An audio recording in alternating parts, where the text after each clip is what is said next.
By the late summer, the news of what happened on Animal Farm had spread across half the country.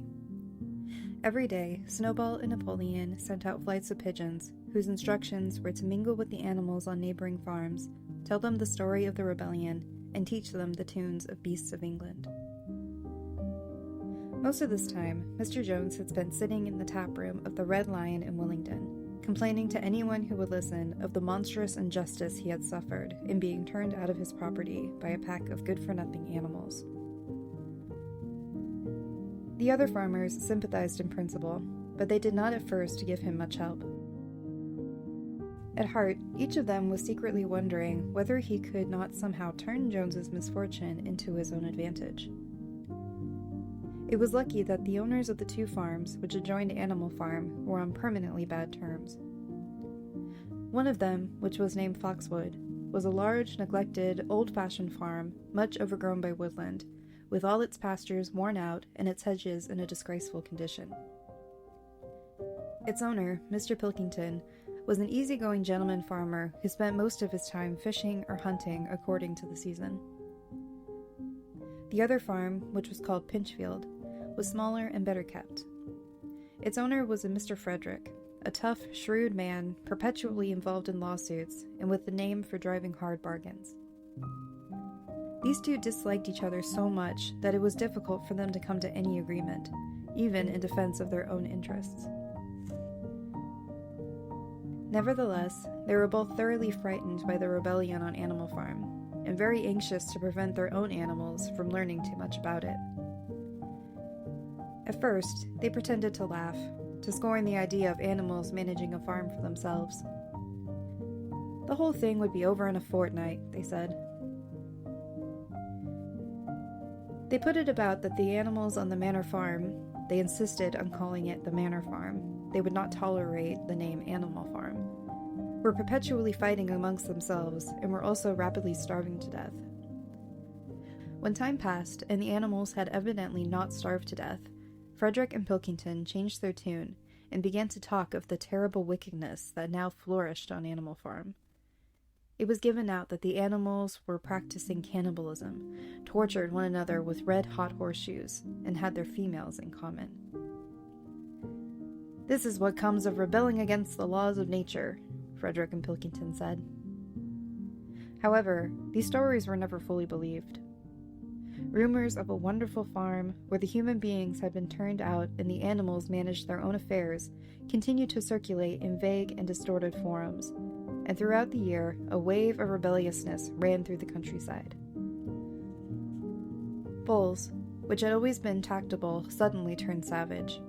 Sheep broke down hedges and devoured the clover. Cows tipped over the milk pails.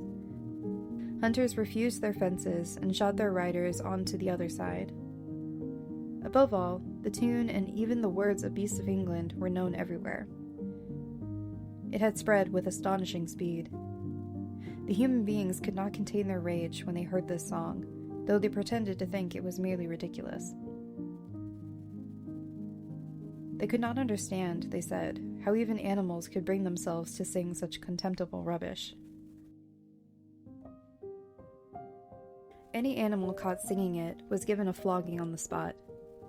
And yet, the song was irrepressible.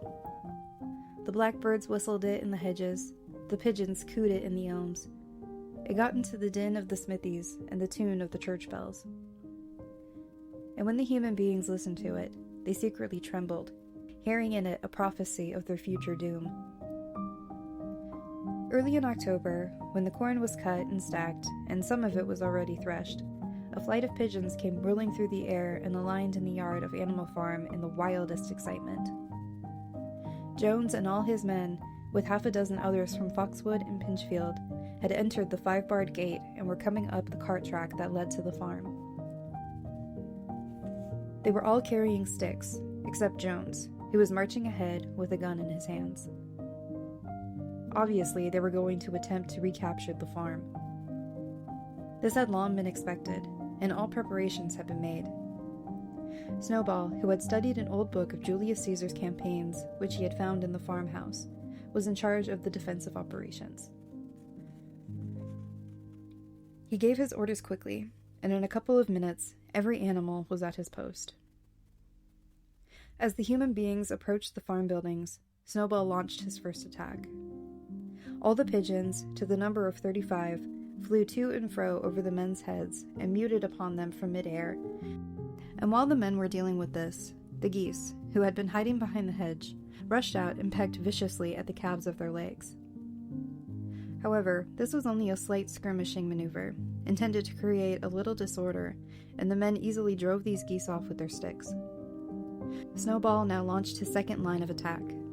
Muriel, Benjamin, and all the sheep, with Snowball at the head of them, rushed forward and prodded and butted the men from every side, while Benjamin turned around and lashed at them with his small hooves. But once again the men, with their sticks and their hobnailed boots, were too strong for them, and suddenly, at a squeal from Snowball, which was the signal for retreat, all the animals turned and fled through the gateway into the yard. The men gave a shout of triumph. They saw as they imagined their enemies in flight, and they rushed after them in disorder. This was just what Snowball had intended. As soon as they were well inside the yard, the 3 horses, the 3 cows, and the rest of the pigs, who had been laying in ambush in the cowshed, suddenly emerged in their rear, cutting them off. Snowball now gave the signal for charge. He himself dashed straight for Jones. Jones saw him coming, raised his gun, and fired. The pellets scored bloody streaks over Snowball's back, and the sheep dropped dead. Without halting for an instant, Snowball flung his 15-stone self into Jones's legs. Jones was hurled into a pile of dung, and his gun flew out of his hands. But the most terrifying spectacle of all was Boxer, rearing up on his hind legs and striking out with his great iron-shod hooves like a stallion. His very first blow struck a stable lad from Foxwood on the skull and stretched him lifeless in the mud. At the sight, several men dropped their sticks and tried to run. Panic overtook them, and the next moment, all the animals together were chasing them around and round the yard. They were gored, kicked, bitten, and trampled on. There was not an animal on the farm that did not take vengeance on them after his own fashion. Even the cat suddenly leapt from a roof onto a cowman's shoulders and sank her claws in his neck, at which he yelled horribly. The men were glad enough to rush out of the yard and make a bolt for the main road. And so, within 5 minutes of their invasion, they were in an enamorous retreat by the same way they had came, with a flock of geese hissing after them, pecking at their calves all the way.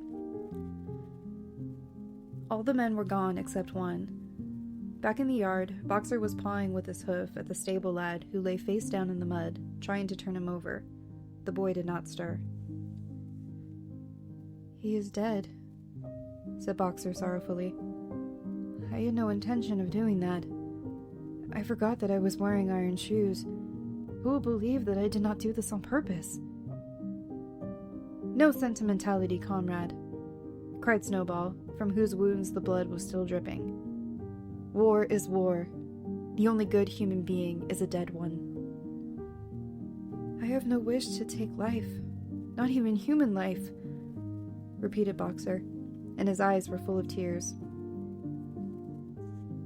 "Where's Molly?" exclaimed somebody. Molly, in fact, was missing. For a moment there was great alarm. It was feared that the men might have harmed her in some way, or even carried her off with them. In the end, however, she was found hiding in her stall with her head buried amongst the hay in the manger. She had taken to flight as soon as the gun went off. And when the others came back from looking for her, it was to find that the stable lad, who in fact was only stunned, had already recovered and made off. The animals had now reassembled in the wildest excitement, each recounting his own exploits in the battle at the top of his voice. An impromptu celebration of the victory was held immediately. The flag was rung up, and Beasts of England was sung a number of times. Then the sheep who had been killed was given a solemn funeral, a hawthorn bush being planted at their grave. At the gravesite, Snowball made a little speech, emphasizing the need for all animals to be ready to die for Animal Farm if need be. The animals decided unanimously to create a military decoration, Animal Hero First Class, which was conferred there and then to Snowball and Boxer.